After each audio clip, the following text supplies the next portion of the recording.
This is Ryan Elliott for Boxing Social in association with Betfred. I'm delighted to be joined for the first time ever by someone else from Northumberland, had his pro debut, Cyrus Pattinson. Cyrus, first and foremost, you just finished your first ever professional press conference there. How was it?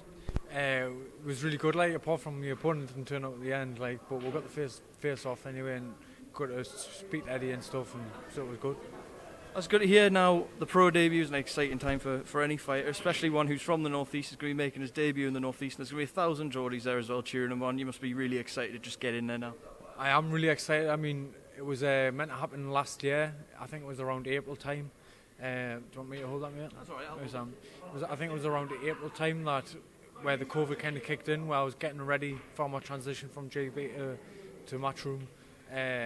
And that was to make a debut on Newcastle. So when the COVID kicked in and then plans kind of fell short, I was absolutely devastated because the Newcastle debut was off and I would have to make my debut elsewhere. But as things work out, the stars are aligned and I'm back in Newcastle ready to make my debut. So when you're waiting so long, for most fighters that are ready to go from the amateurs to the pros, it's like that. They get the date and they're ready for everything that happened with COVID and waiting, and now we're finally here after over a year.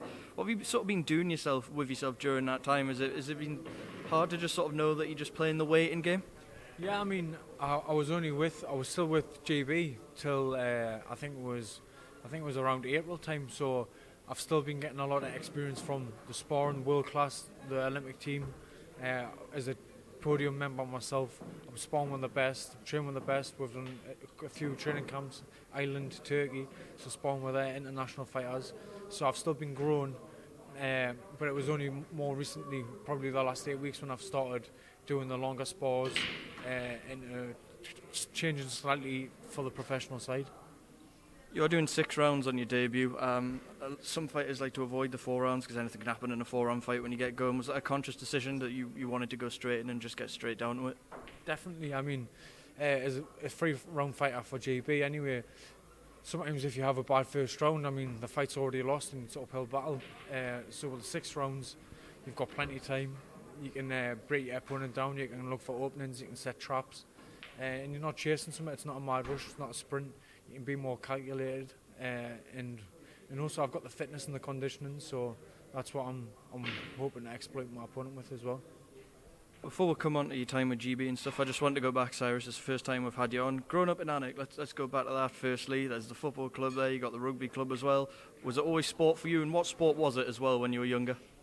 To be honest, I was more involved with football at the start, and then through time I took an attraction to boxing, and I had to travel. As you know, there wasn't many boxing clubs around that area, so I had to travel to Ashton, Hudson, and then fortunately my uncle, he used to box in the army, so he started training me and my brother, and that's where kind of our journey properly began.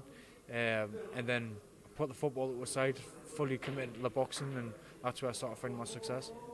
It's good that you were kept busy with sport as a kid. What were you like as a kid though? Were you well behaved? Were you troublesome? What were you like? To be honest, I was getting into trouble a lot at school and with the police and stuff, and that's one of the reasons why I ended up being attracted towards boxing and being directed from people that care for us. So that was kind of the direction that I went in, and it changed my life and it turned my life around. You say it changed your life. How quickly did boxing go from something that you just want to give a go and maybe keep you out of trouble to there's something really here, this could be my life, this could be a career? How quick was that for you?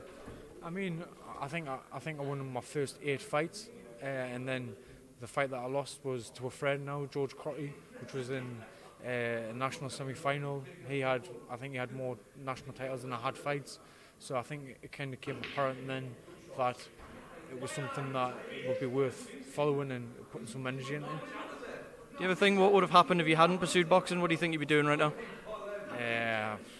I don't know. Now move on. You obviously spent a lot of time with GB. You've been all over the place as an amateur, moving away young and being part of the GB setup, and not only being down in Sheffield for certain things, but being away for tournaments and things like that. How quickly does that force you to grow up in that situation, in that environment? It was a good environment to be brought up in Alnwick. It's a good town, it's very cliquey, everyone knows everyone. I've got plenty of good memories in Alnwick. But obviously, as you know, travelling, I travel to Newcastle for work. I used to work away, and that kind of grows you as a person as well.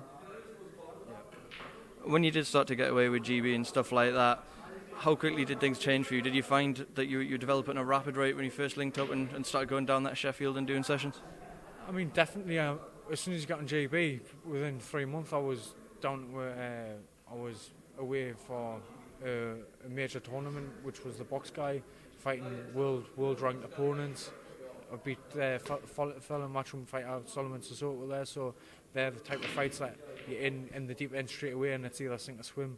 I was very short in my experience. I only had about 30 fights, so to fighting these fighters were multiple hundreds and stuff, you had to learn fast.